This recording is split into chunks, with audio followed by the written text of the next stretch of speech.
మద్యానికి బానిసగా మారితే కుటుంబాలు నాశనమవుతాయని కాంగ్రెస్ పార్టీ మునుగోడు ఎమ్మెల్యే కోమటిరెడ్డి రాజగోపాల్ రెడ్డి అన్నారు.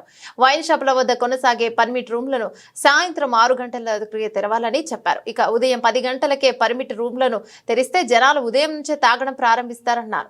సాయంత్రం 6 గంటల నుంచి పర్మిట్ రూమ్లను తెరిచే కార్యక్రమాన్ని మునుగోడు నుంచి పైలట్ ప్రాజెక్టుగా ప్రారంభించి ఆ తర్వాత రాష్ట్ర వ్యాప్తంగా అమలు చేసేలా ముఖ్యమంత్రి రేవంత్ రెడ్డితో పాటు చర్చిస్తానని చెప్పారు. స్థానిక మద్యం దుకాణాల నిర్వాహకులే 4-5 గ్రామాల మధ్య ఒక సబ్ దుకాణం ఏర్పాటు చేసి సాయంత్రం 5 గంటల నుంచి రాత్రి 8 గంటల వరకు మద్యం విక్రయిస్తే బాగుంటుందని కోమటిరెడ్డి అన్నారు. దీనివల్ల ఆదాయం పెరగడమే కాకుండా గొలుసు దుకాణాల నిర్మూలనకు అవకాశం ఏర్పడుతుందని అభిప్రాయపడ్డారు.